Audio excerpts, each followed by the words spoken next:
So we keep talking about this. They got so many weapons. They're all really expensive. If you can't pay everyone, should they trade Brandon Ayuk? They haven't paid him yet, and teams want him, and he's young, and we've made the arguments pro and con. Should they trade George Kittle? We've been talking about that since last year. He's the oldest, and he's getting expensive, and he's had injury issues.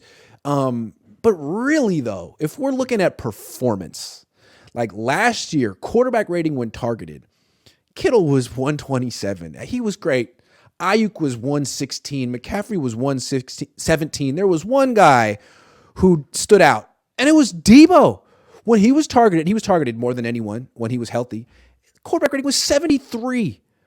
And to me, it's like, it looks like he came into the league as a really good wide receiver who could play running back. And now he's a really good running back who could play a little wide receiver. And he's going to be making like $28 million a year. Not that you can trade him, but if you could, I think that's the guy you trade. What do you think? Yeah, you definitely 1,000%, because the game, not even just because, look, Deebo Samuel overall in the offense might be better and has more higher explosiveness and specialty for the system than just a pure wide receiver like Ayuk. But the difference is Ayuk's game is made to last for a longer period. So you'll keep him longer playing at a higher level than you will for a Deebo, because how much longer does Deebo have running this dual versatile threat role? Like 2 years, 3 tops?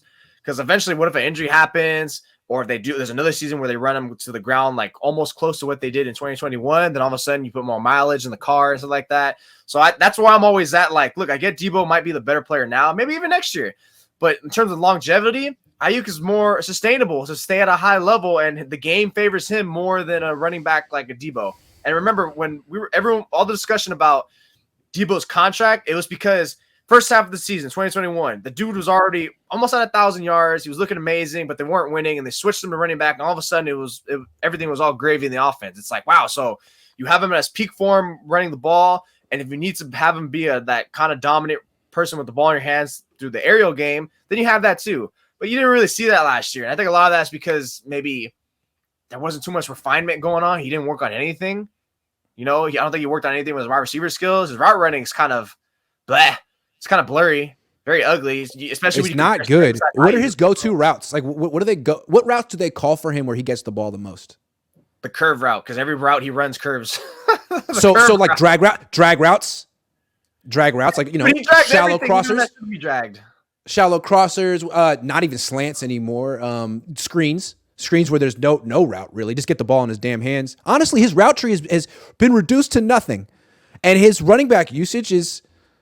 It's not enough to justify what you're paying him. He's like a high school player now, with like an offensive high school player. It's like, you can only run these ones. We're just gonna get the ball in your hands, and you just get the ball at Deebo and watch out.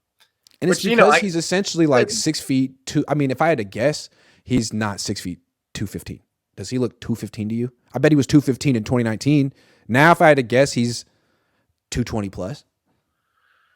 Just a guess. Yeah, he's definitely bulkier, because I think it's because he knows that he's gonna have to have the ball in his hand and try to truck more people. Right. More tough. Well, but that takes away from your agility, which takes away from your route running, which takes away from your ability as a wide receiver, which is what you're getting paid to do. It's too bad. But there's more. It's not just the route running, it's the fact that he drops hella passes. I mean, his drop rate last year, let me get it. 9.6%. The year before, 8.3%. A big reason they moved him to running back so much is he drops so many passes. He does. So, yeah, I mean, actually, if you think about it, the trio of Kittle, Ayuk, and McCaffrey is elite. And it has everything. You don't need Deebo when you have those three. And Deebo's the highest paid guy, and he gets the most targets. Like, Deebo Samuel last year in the playoffs got 22 targets in 3 games and caught 13 passes. I don't know, man. I don't know. Versus how many carries? Versus how many carries? Let me tell you. He got since we're comparing the 13 carries for 34 yards and averaged 2.6 yards per carry. The whole wide back thing, man. And who's to say how many of those targets and receptions he caught weren't like within 5 yards or at the line of scrimmage too? Because I don't think that's a little too much refining searching right there. So I don't do that. But yeah, it's like everything with him is just pretty much like the infield game, I would say. Like the infield, we're talking using baseball analogy still. Like everything's just infield or right there. 5 yards. 5 nothing yards in the outfield, nothing going deep. Yeah. because he can't do it. I mean, sure, maybe you'll have some flashes that you can do it, but it's not a consistent basis that you want to say, hey, we're going to run this 18-yard, comeback route. Deebo, go run it. And I mean, no one's going to bite. Will he get open? Will he catch the ball? Will he get open? Will he catch the ball? I mean, the first 2 phases of the job for Deebo Samuel, it feels like he's become below average. The last phase, the ball in his hands, he's elite, no question about it. But are you a running back who plays a little wide receiver or a wide receiver who plays a little running back? I think he's the first one now, which is not what he's paid to do. And you have great running backs on this team. You got Elijah Mitchell, Christian McCaffrey, Jordan Mason, plus whoever they're going to take in round 3 this year. I mean, they're stacked. They don't need Deebo to do that anymore. That was back when they had Mostert and nothing. Mitchell and nothing. I know. I still think they need him to do that because he's the only one with the ball in their hand that could take it to the house. McCaffrey's not that capable of it. They needed to do something. What they're paying him. So anyway, it's like they're not going to for them. It's like to Kyle. It's like it's worth the 3 to 4 carries. We'll give him a game if it means he's going to rip off for a score because that means whatever percentages you could probably break that down to. It's like all right for maybe he gets like 3 touchdown rip offs out of like every 30 carries or something like that. They might. But he didn't have those long runs last year like he had in 2021. I wonder was it because remember every time we kept asking about the highlight, like what are his top 5 highlights of last year? We came up with like 3 instantly, and then the 4th and 5th we're like, shit, where? I mean, yeah, it was like some catches he had, but he didn't have those long runs like he had in 2021. Maybe it's because McGlinchey was there instead of Tom Compton, and they didn't have that. I don't know. Maybe it was because of Brock Purdy. I do not know, but he wasn't the same player at all.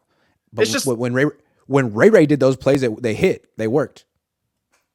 And that's what I would say is because defenses know, right? You can't have the same thing be successful all the time. Right. And maybe that's a job on Kyle.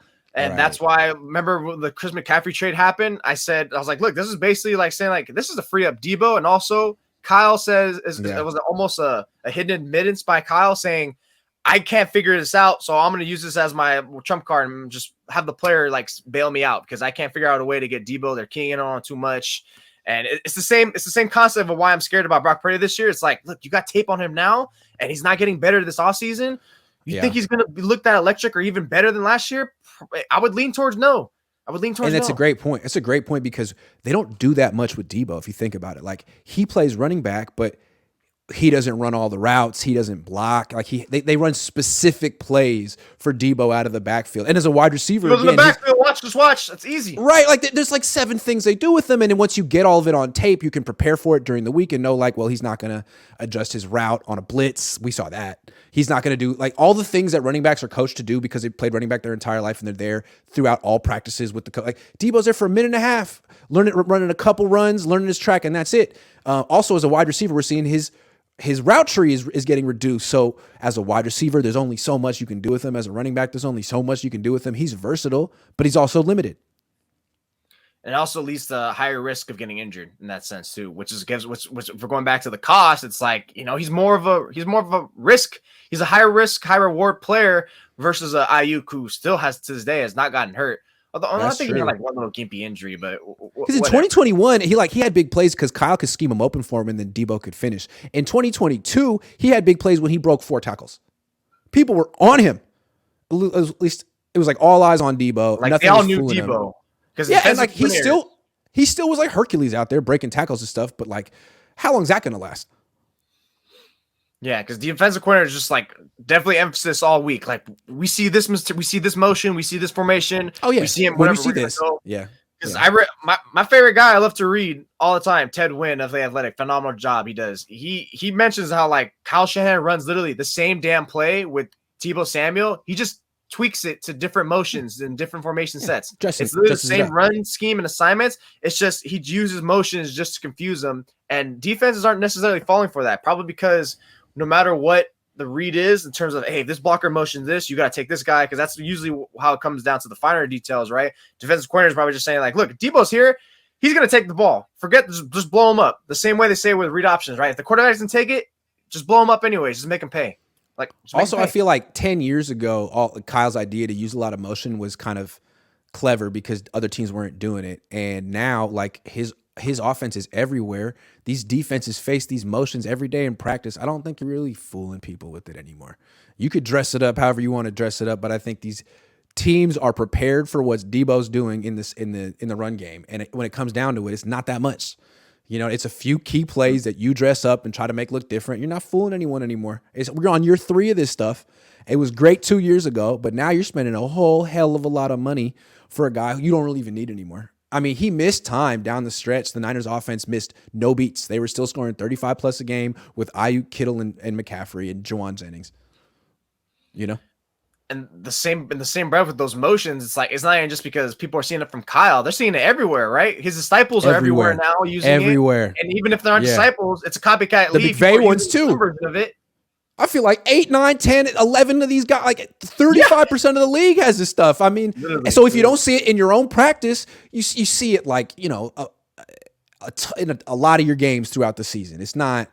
I mean, it's the dominant offensive scheme you got to prepare for. Everyone has a plan for it. Everyone has tape on it. You know, it's not like you're catching people by surprise with the Kyle Shanahan system in 2023.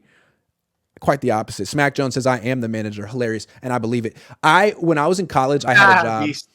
I had a job at like the office I'm not going to explain what it was. But the way it worked was the manager had an office with windows. And he had a computer that only he could see. So he could be watching, you know, YouTube or whatever game he wanted to watch, managing his fantasy team, while the people he was managing, 4 or 5 people, all were like, you know, in an open space, and he could monitor all of their screens. So I think that's the main perk of being a manager is you can slack off way more. So respect to Smack Jones making it in the corporate world. I respect it because manager, no one's gonna snitch you out or like mess with you. Absolutely. So you let them do it, they do, and you're allowed to watch golf and baseball on your. I'm not saying that's what he did. Not giving any names. Alex says the Commanders aren't picking up Young's 5th year.